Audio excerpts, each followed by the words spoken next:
So we come to the beginning of the afternoon session, and it begins with the Galton Lecture, which has been given annually since 1914 and is always one of the high points of the annual conference. This year, it's entitled Patterns of Consanguineous Marriage Across the World and Their Consequences. And it's going to be given by Professor Alan Bittles, who's already been advertised in the other talks. So Alan was educated at Trinity College Dublin, followed by a PhD at Queen's University Belfast, which was awarded in 1973. And he is now the adjunct professor and research leader at the Centre for Comparative Genomics at Murdoch University in Perth, Western Australia. And he's also honorary professor of community genetics at Edith Cowan University, where he was foundation professor of human biology and director of the Centre for Human Genetics from 1993 to 2005. Previously, he was reader in human biology at King's College, London, and also chair of the Board of Studies in Genetics at the University of London. So I think you'll notice he actually does not have an Australian accent. It doesn't seem to me anyway. Professor Bittles is very eminent, and he has published more than 250 refereed research papers, books, and book chapters. And he's also very widely traveled in his academic capacity, having been a visiting senior fellow at the universities of Cambridge, Duke, La Trobe, Beijing, Stanford, and Umea. And he's been a senior Fulbright fellow at the University of Michigan and Walker Ames professor at the University of Washington. He's also a fellow of the Royal Society of Biology, the Royal College of Pathologists, the Royal Society of Medicine, and of the American Association for the Advancement of Science. Now, in addition to all this, because of all these activities, he has also served as a member of several WHO expert panels, for example, on medical genetic services in developing countries.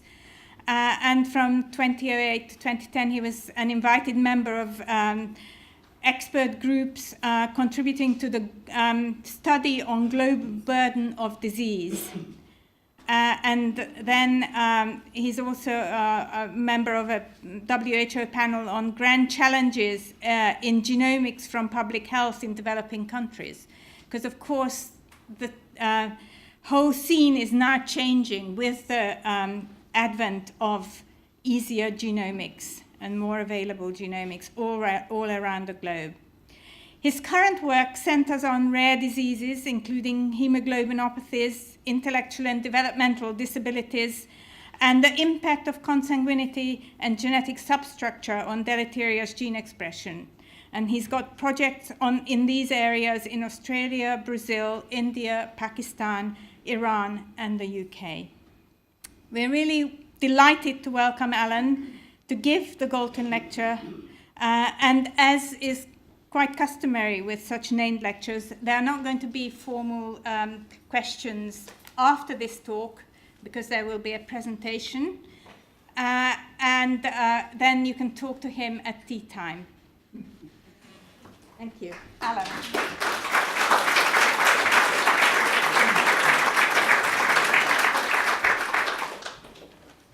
Well, thank you very much indeed, Madam President, for that introduction, and to the trustees of the Galton Institute for their kind invitation to come here today and talk with you. It really is a very, very considerable honour. The title is here, so without further ado, I'll progress. And I start with a slide from William Wilde in 1854. William Wilde has got many reasons to be famous. He was an ophthalmologist. He ran the census of Ireland in 1851.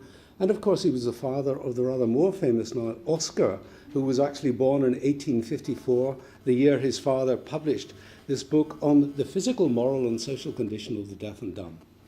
Now, the interesting thing to me is that this was very far-sighted, because what he was looking at, factors to be considered in assessing deaf mutism: the proportion of the sexes, their education, susceptibility to education, the social class, disease, the localities, geological factors, soil aspect, etc., etc., etc. And then right down at the bottom, or the consanguinity of parents. So this was a nice start.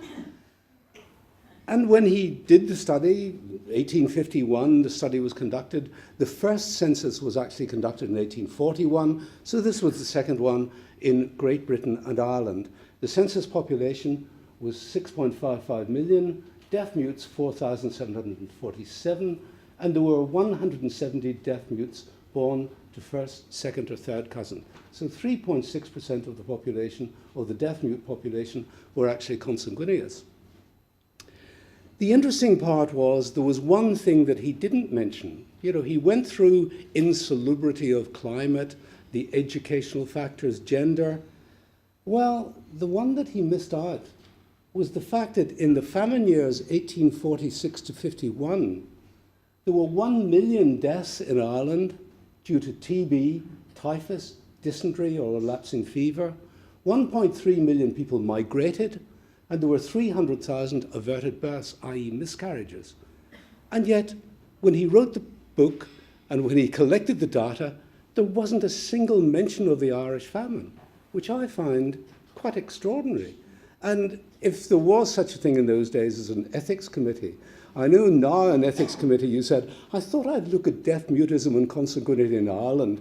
Someone would have said, look, you've just lost 25% of the population. Think again, come back in a few years' time. But this was fairly typical and remains fairly typical of the attitudes people have towards consanguineous marriage. Excuse me, they're very happy to accept any data or any supposed data that gives a poor rap to consanguineous marriage. And the second one, this was in 1856 in the United States. The Reverend Charles Brooks, an Episcopalian minister, wrote this paper for the 9th meeting of the AAAS, and it was on laws of reproduction considered with particular reference to intermarriage of first cousins. And what he concluded was the improvement and prosperity of thousands of families depends on its solution and, in a degree, the safety and elevation of society. Now, at that point in time in Massachusetts, there probably were about 3% cousin marriage, but all of society is in danger. And the proof that he gave for supposing that society was in danger, there are about 30 of these little case reports. I just put up 2 of them. So Mr. E.S. and wife of N, Massachusetts, were first cousin, both of sound mind and robust health.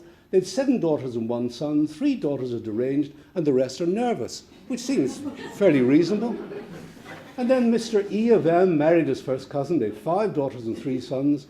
1 daughter is an idiot, 2 are feeble-minded, 1 son has run away with the town's money. So obviously, consanguineous marriage is not a good idea. And it comes up to the present day. These were probably about 5 years old. The then MP, Anne Cryer for Keighley, writing in the Yorkshire Post, about cousin marriage, they highlight the little words they want you to read, so you don't have to bother reading the whole piece. So cousin marriage, another cousin marriage, Pakistan, and the title of it, how dangerous these things are, community questions over marriages that can leave a legacy of heartbreak. And then this gentleman, this jaunty-looking fellow, who you may or may not recognize, was actually the Minister of Immigration at one point, and then the Minister for Environmental Matters, before he was fairly unceremoniously dumped out of Parliament on the grounds that he had put out entirely false, spurious comments about his Liberal Democrat opponent in the seat of Oldham. And, he's talking about, well, sorry, you probably can't see it down here, but he talks about first cousin marrying being the elephant in the room. You love these terms that people come out with. And the latest one is, I think, the lady possibly that Neil Small referred to, Baroness Flather, who sits on the cross benches of the House of Lords. She trained and qualified as a barrister in the United Kingdom. So you might expect that at least she would know the difference between first cousin marriage, which has been legal in England and Wales since the reign of Henry VIII, so about 1546, and incest. She's growing concern about incest within Pakistani communities. Now, this is really outrageous. You know, if you're going to show your ignorance, for goodness sake, go somewhere else and do it. But this, if you're a member of the Pakistani community and you're being told that, oh, there's a lot of incest in your community, and this was in the Daily Telegraph, which everyone obviously believes everything they say, but it really is very, very poor. And as Neil said, apparently, he was then contacted by the BBC. Could he give his opinion on this? Out of this silly person making these silly comments and without any evidence, without a shred of evidence even on it.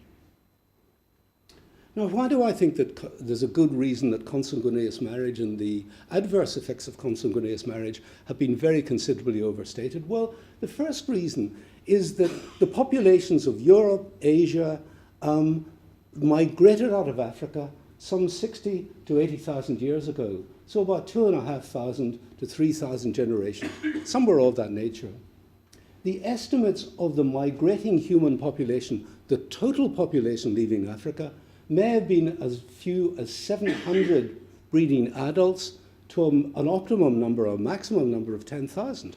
And people were leaving Africa, not all one fell swoop, playing tambourines and saying we're off on a jump to Europe or Asia, but rather that they went in small groups, they went in very small family groups, small nuclear family groups almost. So there must have been high levels of consanguinity, or if you want to use the I word, inbreeding, they had to be highly inbred because the circumstances were such, the environmental circumstances were such that it was important that as soon as a female became capable of pregnancy, pregnancy would ensue because the average life expectancy, Lord knows, for those who survived to 5 years of age was probably no more than 28, 30 years of age.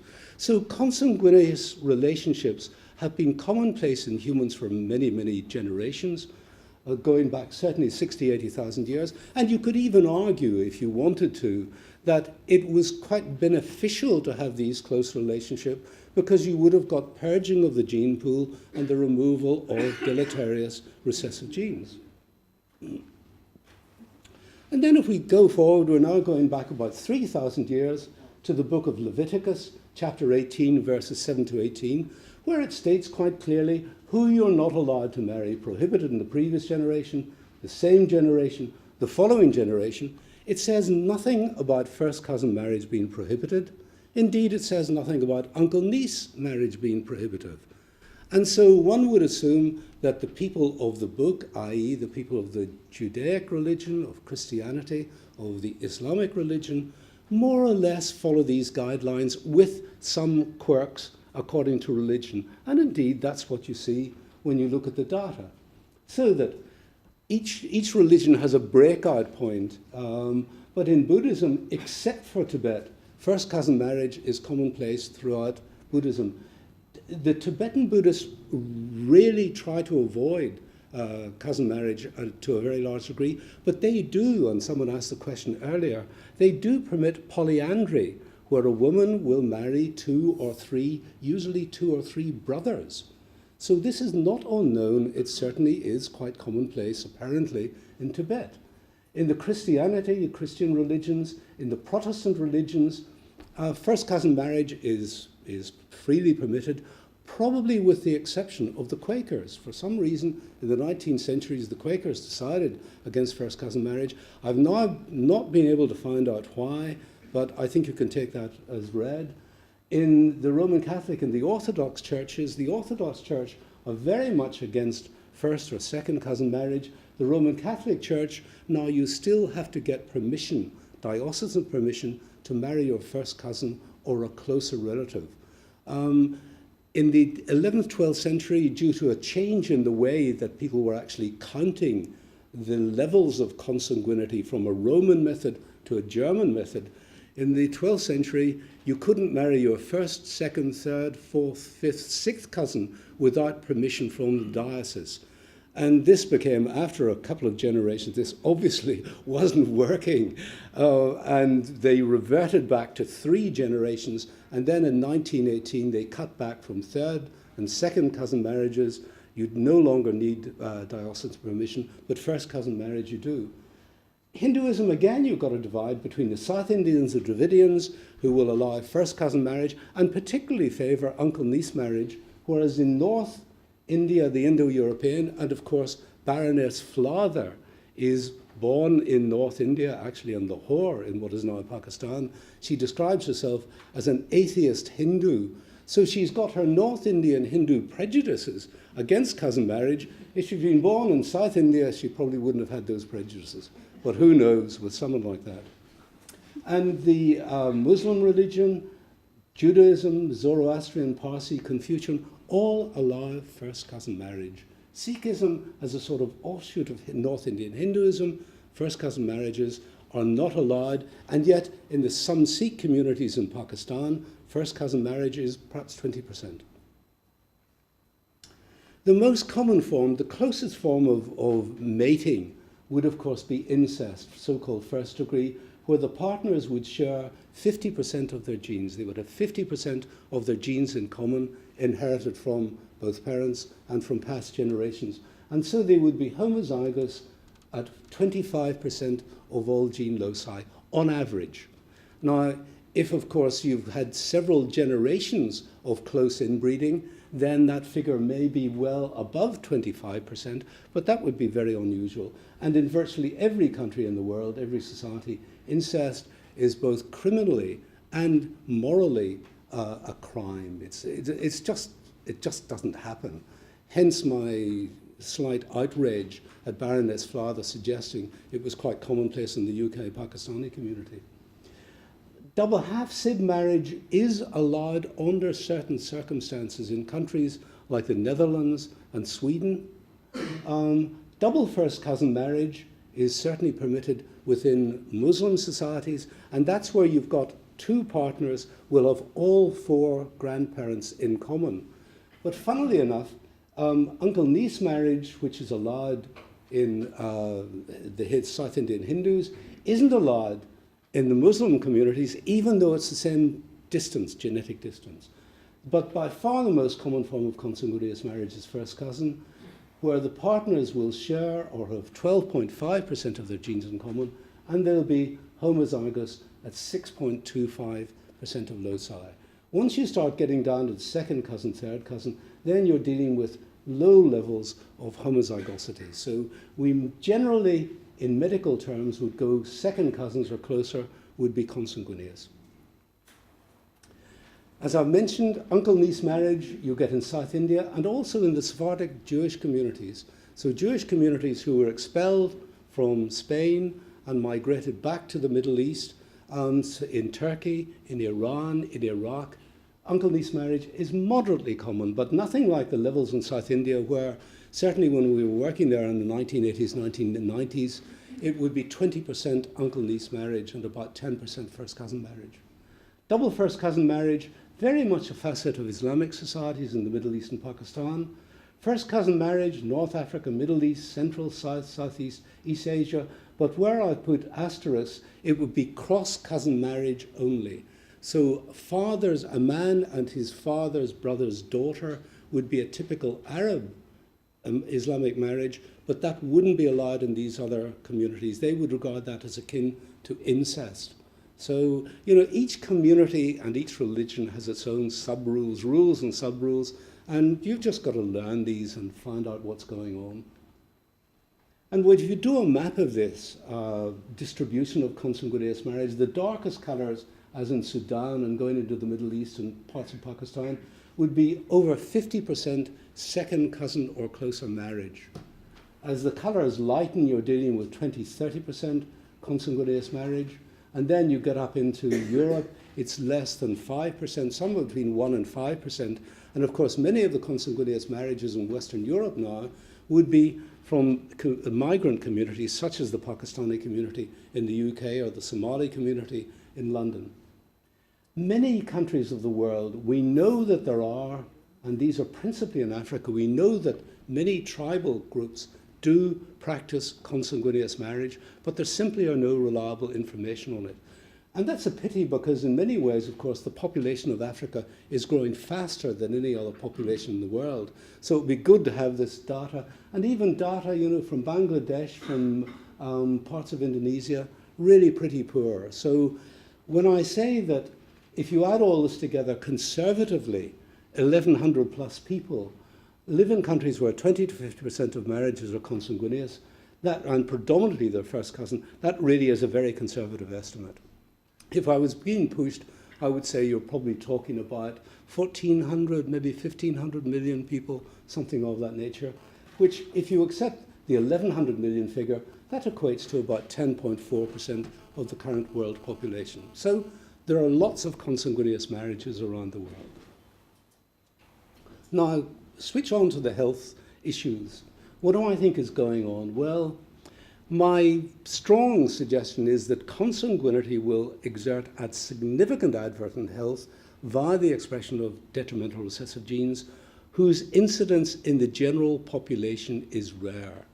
It will only have a major, a highly significant effect when you're dealing with a rare gene, and that rare gene is brought together because the two partners have one or more past ancestors in common, and they've inherited from the ancestor. That's the style. So if the disease gene is common in the overall population gene pool, then consanguinity will only have limited effect on its level of expression. So you wouldn't expect consanguineous marriage at first cousin level to have a huge ill effect. It will have some effect, but the major effect will be with rare recessive genes. So really, in assessing this, and I'll go through some data now, and then I'll go through some case studies that we've been doing, associated with in the Netherlands and then in Brazil. First of all is the direct assessment of consanguinity-associated morbidity, and now you're looking at the prevalence of congenital anomalies, usually identified at birth. And the second one is to do a meta-analysis of consanguinity mortality at different life stages, such as stillbirth, first month of life, first year of life. And really data, sadly at the moment, on adult morbidity and premature mortality are very poor. But I'll just present a couple of early studies that we actually did a number of years ago on this. So what I was looking at was to get world data, and the world data had to be based on a reasonable sample size. I think the minimum sample size we were looking at was 750 cases, and there would have to be at least 3 types of consanguineous marriage, or 3 levels, say first cousin, second cousin, non-consanguineous. And what we found out comparing the birth defects or congenital anomalies in first cousin versus non-consanguineous progeny, the mean excess in first cousin progeny was 4.1%, with a median value of 3.3%. Surprisingly, the range was from 0.3% to 10%. So really, you do wonder who was doing the diagnosis, because it's very difficult when you've got a range of that size to worry. But it does match up with the figures pretty much, the median excess that you were talking about, Neil, just before lunch. However, there's always got to be a caveat, because of course the more we do, the more work we do, the more we learn, and the better the techniques we use, the more discrete the techniques, the better the style of material we have. And this started as a result of a meeting I had actually with some guys from Germany. We met in India, and I was giving a talk on cousin marriage, of course, and they came up to me and said, you know, we've got actually quite a lot of cousin marriage in Berlin. And I said, oh yes. And they said, yes, Moroccans, Turks, there are big communities. And so we decided, well, we should go back and have a look at the data. So this chap, Rolf Becker, over a 20-year period, he personally did ultrasonography on 35,931 births, going on from 10 plus weeks gestation. Now that's very important, because virtually all the data, and even I think the data coming from Bourne and Bradford, start at 26, 28 weeks. So to be able to go back to 10 weeks gestation means that you're seeing things going on in pregnancies that we simply didn't have data for previously. And all the examinations had been performed by Ralph, and we were able to find the fetal outcome data on almost 90% of these results. And to summarize very quickly, we called them consanguineous. It was 45% first cousin marriage, 55% second cousin marriage, and 62 out of the 568 cases he looked at in utero showed a congenital anomaly. Now, at 10.9%, what you've got to be very careful on here is that many of these cases, there was a strong family history, and there may well have been even one or two of previously affected children. So you're doing a prenatal diagnosis because you're pretty sure you're going to find something. So that figure of 10.9%, don't be too alarmed about that. But the interesting part was that 6.5% of these anomalies were autosomal recessive, 3.7% were anatomically complex, and just 0.77% were a chromosome anomaly, whereas in the non-consanguineous group, vanishingly few autosomal recessive disorders, anatomically complex disorders were a bit higher, and actually a higher rate of chromosomal anomalies, mainly due to Down syndrome. This was a maternal age effect. If you then present the data somewhat slightly differently, because what I'm looking for here now is intrauterine deaths, and remember, this has been measured from 10 weeks of pregnancy onward. And in the consanguineous group, that figure was 9.7% intrauterine death, as opposed to 4.9%. So we are picking up much earlier recessive lethals in the pregnancy period. And quite honestly, we are starting at 10 weeks gestation. Had we started at 1 or 2 weeks gestation, that's when I think we're going to be seeing the big numbers. I think we're missing them. So we thought we were doing well at 10 weeks, but we've got a lot more work to do. Neonatal death, 4.8% and 2.2%. So between intrauterine death and neonatal, you can see that the consanguineous group certainly are at a disadvantage due to congenital anomalies. However, what also is interesting, that in 50% of cases, a medical termination was carried out, or 60.9%. Now, most of these ladies were of Muslim background. In fact, I think they were all of Muslim background, and yet they were agreeing in 50% of cases, or they asked for a medical termination of pregnancy. So even though you're dealing with much higher rates, once you take into consideration intrauterine death, medical termination, then you don't see such big ill effects coming through in the postnatal life. To switch on to now mortality, and I'll just explain it briefly. What we did was to do a meta-analysis, recruited 75 studies, again, minimum sample size 750, minimum 3 data points. Approximately, we were dealing with 5 million pregnancies and live births. And there were 22 studies from India, 2 from Norway, 14 from Pakistan, 1 from Israel, etc., etc., etc. And what we did was to plot the points. So you've got deaths in the first cousin progeny on the y-axis, going from 0 to 24%. And these would be infant deaths, so deaths in the first year of life, and going from 0 to 24 on the x-axis. So in this case, it would have meant that in this particular study, it was about 19% deaths in infancy in first cousin progeny, as opposed to about 10% in the non-consanguineous group. We ran a linear regression, unweighted linear regression through that, and we came up with a figure of mean excess infant deaths at first cousin level, 1.3%, R-squared 0.75, so a very good R-squared value, but highly statistically significant, even though it's only 1.3%. You know, 1.3% sounds big at the population level. At family level, it doesn't mean anything at all. But it's very important to get the figures and to be able to use the big numbers on these, the meta-analysis allows us to do. So to summarize, in terms of prenatal losses, in using this meta-analysis approach, no significant difference. But had we been able to include weeks 10 onwards, we might well have picked up something significant. Stillbirths, 0.5% increase in stillbirths at first cousin level, 1.3% infant deaths, and from 28 weeks gestation approximately to 8 to 10 years, it was plus 3.7%. So comparing the mean difference between deaths in first cousins and deaths in non-consanguineous progeny, going from 28 weeks to years 8 to 10, 3.7%, which is a significant figure. However, I should also point out, and it came up today, there was another question asked that I thought was quite important, and the point that Neil made, that in Bradford, I think you said that in Bradford it's 7 per 1,000 infant deaths.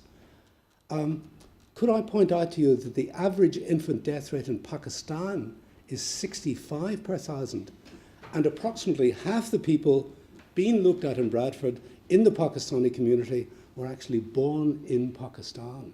So you've got to really take that into consideration as well, and often people forget about that side of it. And that's why they come up sometimes with exaggerated figures. Now, these are the two small studies that we did back in the 1990s. What we wanted to find out was there any evidence that cardiovascular disease, and this was the age at which they were diagnosed, would give rise to a mean coefficient of inbreeding that was much higher than the mean coefficient of inbreeding in the general population. And for cardiovascular disease, yes, there was a slight increase, but with a sample size of 825, you've got to be very careful. Kidney disease, maybe. Liver disease, no. Thyroid disease, no. Cancers, looks, yes, you're dealing with a mean coefficient of inbreeding of 0.049 as opposed to 0.0271. And when we subdivided the cancers, breast cancer was the type of cancer that really came out. So there have been some studies subsequently conducted, and there does appear to be some recessive gene component in some breast cancers, but we would have to really, this work would have to be done again. And I would hope this is the type of work that will be done in the future. As people age in Bradford, you'll be able to do this type of work, and in some other studies in the UK that I'm about to mention. We then followed it up with another study in Islamabad on 1,107 cases of people with cardiovascular disease. The mean coefficient of inbreeding in the general population was very similar, 0.280. So again, all cardiovascular disease, a slight increase, but you wouldn't go wild on this one. Congenital heart disease, yes, an increase, 0.37, and you would expect it's a congenital anomaly. So that's what we would expect, rare recessive genes. Valvular heart disease, ischemic heart disease, no. But when you break down the ischemic heart disease into acute myocardial infarcts in males, yes, you start seeing an apparent increase in the level of consanguinity. Males with angina, yes. Males with angina who are smokers, yes. So now you're dealing both with genes that may predispose towards ill health and factors such as cigarette smoking that I think everyone would accept is going to give you an adverse outcome in terms of heart disease. So two other points. Moving along now, the health outcomes of consanguineous marriage. I first of all talked about the potential health outcomes, but in measuring these health outcomes is like being compared with like, because many of the studies on consanguinity have been undertaken, not surprisingly, by geneticists. Geneticists are not renowned for their capacity to deal with socioeconomic variables. They don't do that sort of work. Conversely, people like demographers don't, apart from Stuart, don't spend a lot of time thinking genetics. So you've got two people who are going along parallel lines, and one saying, we found this different, so it must be genetic, and the other group say, no, it must be socioeconomic or whatever. So you've really got to be sure that you're dealing like with like, and so you've got to be sure whether you're dealing with social, economic, religious, ethnic subdivisions. And as I'll show you in a minute, there's not much evidence of that. And the other one, from a genetic perspective, in assessing the health impact of consanguinity in communities, is there adequate control for population stratification? What Neil was talking about, the clan or the tribe in Arab communities, the caste in India, or the biradari in Pakistani communities. And the first thing you say, where is consanguineous marriage most common? Are there any social or economic characteristics? And the first one is It's most common in people of lower socioeconomic status. And to some extent, again, another question that was asked today, could it be that people will get rid of dowry? Of course, one of the reasons to marry within the family is you don't need a dowry.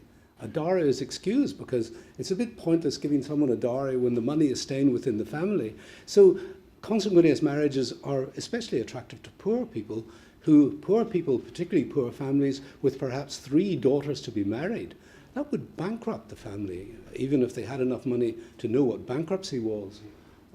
Rural residents, mainly people, it's the highest rates of consanguineous marriage are in the countryside, low maternal literacy or even illiteracy, younger age at marriage and first birth, lower contraceptive usage, reduced birth intervals, a longer reproductive span, all of them factors which potentially at least could give rise to an adverse outcome in terms of consanguinity if you weren't taking them into consideration. And the example that I've chosen is one that I just started working on a couple of years ago. And what I've done is to look at some Middle Eastern communities living in the Gulf region, Qatar, Oman, Saudi Arabia, Jordan, Palestine, Iraq. Look at the current infant death rates. Look at the best estimate we have of consanguinity at second cousins or closer, and then look at the mean per capita income. Now, as it stands, the highest rate of consanguinity is in Qatar, but Qatar has just got 7 infant deaths per 1,000, perhaps because it's got a mean salary of $133,000. Whereas if you look at Iraq, 37 infant deaths per 1,000, it's actually got a much lower consanguinity rate overall than Qatar, but a much, much lower level of prosperity, of socioeconomic prosperity. So I think when you're starting to try to say that there is a relationship between infant deaths and consanguinity, the relationship between infant deaths and per capita, the inverse relationship, is much, much more convincing. So unless you control for socioeconomic status and all these other social variables, you're going to come up with data that almost inevitably will give you an elevated risk rate ascribed to consanguinity. Now, why endogamous population and endogamous marriage and population stratification? In effect, where you've got rigorous endogamy, group endogamy, as was demonstrated by Neil just before lunch, even in the present day generation, and certainly in the 2 past generations, in effect, each of these communities is a separate breeding pool. And if there has been a rare mutation, a founder mutation comes in, and people never marry outside their biradry, then the biradry alone will be the people who will show that particular disease. And of course, if you ignore that and you just count up the number of cases of a particular disease and compare it with the total Pakistani, Pakistani population size, you'll be underestimating quite grossly the numbers in that biradry that is affected. But with that biradry that is affected, you should be making a big educational effort and concentrating your genetic counselling on that particular group. So it's very, very important that you get a profile of genetic variants, because these profile of genetic variants can vary very, very considerably. And to give you an example of this, a paper was just published. I had nothing to do with this whatsoever. Not that I'm washing my hands. I wish I had something to do with it. It's a terrific paper. It was published about, it was called Who Are the British? And it was on 2,039 people living in the English, Scots, Welsh, Northern Irish countryside. They picked people whose 4 grandparents had been born within a 30-mile radius, so they were fairly static. And then they compared these results with people across Europe. I'll just deal with the first bit. And the figure shows, I hope you can see it, that in the east of England, the southeast of England, going in lower Midlands and down in the southeast, the same genetic types are predominating. And these would have been the Angles, the Saxons, the Jutes, etc., etc., etc. But when you move down into the southwest, there is a difference between the Devonians, and the Cornish, and I don't know, the Devonians would say that, the Cornish would certainly say that. In Wales, there's a difference between North Wales and South Wales, and a difference between South Wales and Pembrokeshire, little Wales beyond England, little England beyond Wales. And you get all of these, you see the Northern Irish, actually the so-called Dal Riada, had invaded Scotland, drove the Picts up into the top right-hand corner, which is where the Picts remain. But the one that really gets me is if you look at the Orkneys, 20,000 people, 7 islands, and 3 different genetic clusters in just 20,000 people. And so what the authors said, and part of their summing up, was, you know, fine-scale genetic variation between human populations is interesting as a signature of human historical demographic results, and because of its potential for confounding disease studies. Unless you know you're comparing like with like, you're going to come up with a dodgy answer.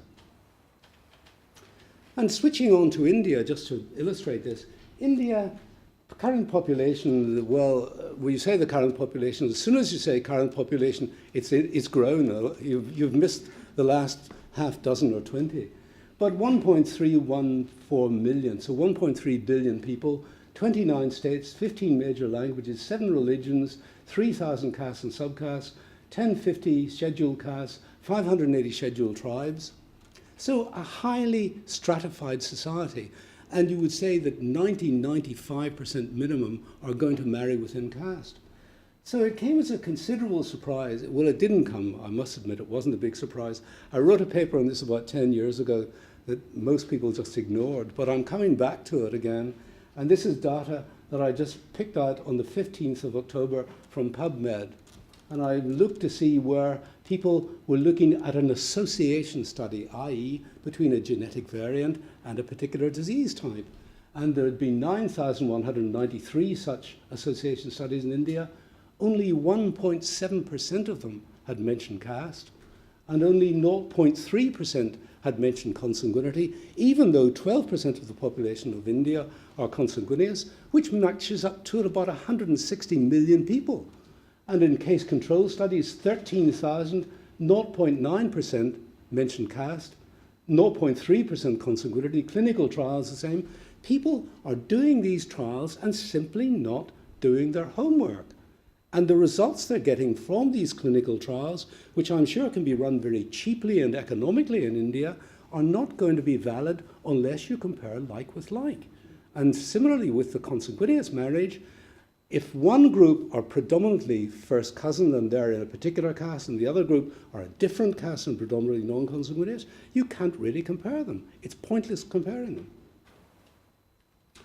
And this fits in, I was in Amsterdam earlier this year to do a PhD exam and was fascinated when I talked to some Dutch colleagues about a town, was a fishing village, it's now a current town of 21,500 people, called Volendam. And Volendam is all of 30 kilometers from Amsterdam. It's on the former Zuiderzee. It's, you know, it's not in the back of beyond. It's very close to a major metropolitan city. It was a Roman Catholic isolate in a predominantly Protestant region. Approximately 250 children are born annually, and 2 to 4 children are born with 1 of 4 severe autosomal recessive disorders. And these are the 4 disorders. I won't go into too much detail because I'm aware of the time. PCH2, 14.3% of the population of this village of 21,700 people are carriers for this disease, which elsewhere in the world affects 1 to 9 per million. So these are vanishingly rare diseases elsewhere in the world, but in this little village, which has been locked off through religious discrimination or self-locked off for 400 or 500 years, this is what happens when you've got a founder effect, and the founder effect, the founder mutation, stays within the community. The sub-study was looking at 203 counselees, and what they found out among these counselees was that 33% of the individuals who tested were carriers for at least 1 genetic disorder, and 7.7% for 2 genetic disorders. Now, normally people would look at these rare diseases and say, it must be consanguinity. But remember, this is a Roman Catholic community. So There are no first cousin marriages. There are a few second and third cousin marriages, and only 1% of the people looked at were from outside the village. So it's a good example of extreme village endogamy, and you don't need consanguineous marriage. So when people say, all we've got to do is get people to stop marrying their first cousins and everything's going to be right, absolute rubbish. That's just a nonsense. Now, Brazil, I've been doing some work in Brazil. A colleague came to work with me from Brazil, northeast Brazil, about 3-4 years ago. And it's a very interesting country, and this is Bahia, right up in the northeast of Brazil. It's a poor area, it's an inland area, it's very much predominantly white settlement. 52,000 is the current population size, with about 1,200 births per year. 80% of the population lives in up to 200 different villages. So the villages, the total 52,000 is the total population size. The village size can be 1 in 13 to 582. And what you find is that, and this is the study team led by my colleague Angelina Acosta and her colleagues, and they go out to the village sites. They started in 2006, they go out each year, they collect birth, death and marriage records, because the Roman Catholic Church is quite extremely strong there and has actually got very good records. And they get genealogical information, they collect blood samples, they've got the villages registered in GPS, and they talk to the villagers about genetic counselling, etc., because in this village, there are a whole range of otherwise rare genetic diseases that you certainly wouldn't expect to find in a population of 50,000 people. In particular, mucopolysaccharidosis type 6, with 11 different kindreds in this small community. And they've got PKU, congenital hypothyroidism, non-syndromic, deafness, 36 families, etc., etc.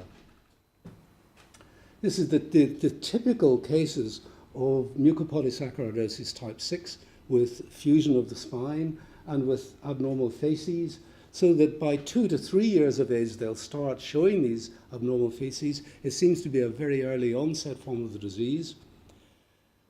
There is a treatment for it. Well, not so much a treatment as, how do I get rid of this? Which has just appeared in front of me.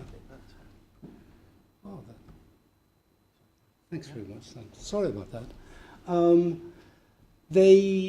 They can be treated, but the treatment stops the disease progression. It doesn't cure the disease per se. The treatment would cost $500,000 per child per year, $1 million per adult per year. The average family income in this village is $1,200 per year. So this is a tragedy for the village. If you look at the actual pedigrees, what you find, of course, is that in many of the families, you may have 12, some of them have 14, 15 children. It's a big, big issue with this particular family, or this particular community. But the major point that I'm going to draw here is that the mean F value, that equates to about third cousins. It's not as though people are actually marrying their close cousins. It's because the gene has become so commonplace within this community that you don't have to have cousin marriage, even though elsewhere in the world it would be a very rare condition. Why? Well, this is the interesting part, but local history is good on this one. The War of Canudos. From the 1830s onwards, a chap called Consigliere Antonio ran around the villages preaching the end of the world. The end of the world was going to finish. The world was finishing at the end of the 19th century. And he said, this is obvious because Brazil has become a republic. Brazil is now running censuses. You're having to register marriages. So it must be the end of the world. This is a sign of the end of the world. He set up a commune, really, with about 30,000 people. And a lot of people joined him because, of course, they thought the end of the world is coming. So particularly if you've got some form of disease, you want to be there when the end of the world comes and you'll be born whole again. And this is the guy, Consigliere Antonio, and his bodyguard. And the book that then came out of it was the War of the End of the World by Mario Vargas Llosa. It is available in English. I would strongly suggest to read this because I think we can pretty much explain the fact that the War of Canudos took place less than 50 kilometers from Monte Santo, and people who survived the war headed for Monte Santo, headed for some sort of stable place, and they brought their mutant genes with them. And I think that's what's happened in this particular grouping.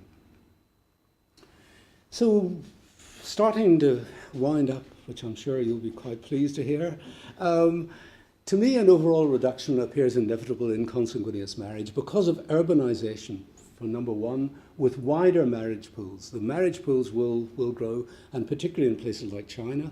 China is actually an interesting example because the Chinese brought in a law to ban first cousin marriage in the Han majority. They're about 90% of the population. That was brought in 1981. And I couldn't for the life of me see why they brought it in. Since 12 years previously, they'd brought in the one-child family policy. And if you've only got one child, the chances that you're going to have a cousin to marry, and particularly with abnormal sex ratios, would have been very remote, but that's sort of by the by. Improving female educational expectations and opportunities with later age at marriage, changing modes of male and female employment, declining family sizes. Stuart has written it, his colleagues have written on this one. There will be fewer marriageable cousins. There just won't be cousins to marry. And the gradual adoption of the marriage norms of host populations by migrant communities. We may be seeing some sign of this coming in Bradford. It may well happen in the next generation. It'll become much more apparent. But for all of those reasons, I think the numbers of and the proportion of consanguineous marriages are going down. But the maintenance of cultural traditions, particularly in rural communities, cannot be underestimated. And also among first and generation migrants from Asian and African countries where consanguinity is strongly favoured. People, when they move to a new country, particularly a stranger place as Bradford, if you're coming from Pakistan, then you want to keep your family traditions around you because they give you strength. You know who you can rely on. My mother, who has long since departed, always used to say, when I said, why do I have to do this? And she said, because it's the family. But why do I have to do that? Because blood is thicker than water. And as a child, I couldn't disagree that blood always did seem thicker than water, but I couldn't exactly get what she was talking about. But everyone thinks, blood is thicker than water. It's very important to keep together, and particularly where there's political and civil instability in the many regions where consanguinity is traditional. And I've been working with colleagues up in the Northwest Frontier Province on the Afghan border where the Taliban are very active. And the levels of consanguineous marriage overall have increased by about 15%. And there's been a switch from second cousin marriage to first cousin marriage. People are marrying back within their families. And the same thing happened when Saddam Hussein was on the run. He went back to his community. When Gaddafi was on the run, he went to his community. So I think it would be a mistake to underestimate the strength of this feeling, and particularly in rural areas. So the changing attitudes towards health as well, the impact of the global epidemiological transition with a proportional increase in non-communicable disease states. So when people are actually told and are given a title, a disease, you have this disease, where previously they wouldn't have had a description, there wouldn't have been a diagnosis, a child would have died without any diagnosis. Now it's changed times. Rising health expectations in all countries, really, the shift from early death to extended morbidity that results from improved access of diagnosis, and community and professional interest in rare diseases.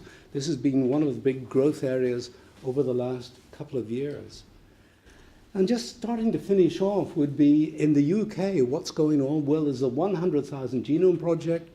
11 health centres in England are combining on this. It started in 2014 and is due to finish in 2017. And you're going to get whole genome analysis to be conducted on people with rare or inherited disease or cancers, or both. And of course, you'll have your NHS health records to enable detailed phenotyping, disease phenotyping. One of the big advantages of doing this type of work in the UK. The second study, which was just announced about 3 months ago, is the East London study. The East London study is going to be very important. Again, this magical figure of 100,000 people has been chosen. However, it's slightly different, in fact, quite different to the 100,000 genomes, because it's going to be 100,000 adults of Bangladeshi and Pakistani origin of consanguineous parentage.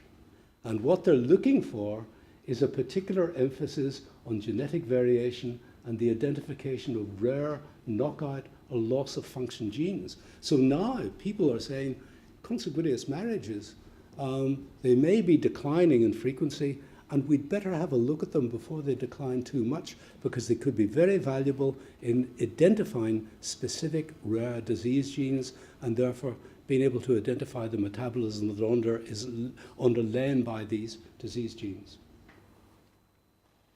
So really, to sum up, I think the balance has changed quite considerably. The balance, to my mind, in pre-industrial and many agricultural societies would be the biological adverse effects are probably outweighed by the social benefits, particularly in poor communities, and particularly when people are used to lots and lots of children dying. It's very sad, but many children die in the first year of life. In Pakistan, it is still 65 per 1,000 at the present day.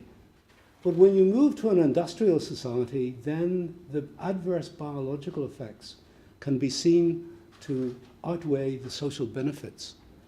And as people, particularly in places like Bradford or other cities, where people are being given a diagnosis where they knew there were children who had died at an early age in the community, in the family, but the child had died. There was a chest complaint or there was some gastric complaint, but there was no diagnosis. Once you give a diagnosis, once you put a label on a disease, then it's quite different. And usually often what you find is people say, well, we never had that in Pakistan. As though it's a new disease that happened just in coming to the UK. But it does change people's attitudes, and the biological problems really start to outweigh the benefits, the social benefits. And just to finish off, one slide is a little bit long, I'm sorry about that, but I thought it was worthwhile drawing to your attention because it was a statement made by Sir Archibald Garrod in 1902 when he was looking at alkaptonuria, the first of the inborn errors of metabolism, described, and he then gave the Galton Lectures in 1908, added 4 more inborn errors in. And what he said was, when observing that 19 of the 40 cases of alkaptonuria had first cousin parents, there is no reason to suppose that mere consanguinity of parents can originate such a condition as alkaptonuria in the offspring, and we must rather seek an explanation in some peculiarity of the parents which may remain latent, i.e. in carrier status, for generations, which has the best chance of asserting itself in the offspring or the union of 2 members of a family in which it is transmitted. Transmission of disease, genes, recessive mode of inheritance, carrier status, 1902. Perhaps we should send a copy of this to Baroness Flather and members of the House of Lords and require that they read this very straightforward and tremendously intuitive piece from Archibald Garrod. Once again, ladies and gentlemen, thank you very much for the honour that I've had in addressing you today, and thank you for being such an attentive audience. Thank you so much.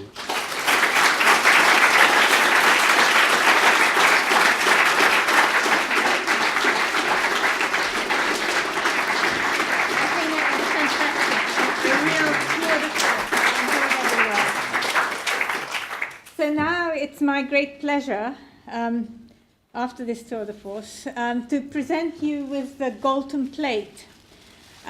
This is a silver dish which was designed by Leslie Durbin, who designed the Queen's head on the Jubilee medal and the reverse of the £1 coins in the 1980s.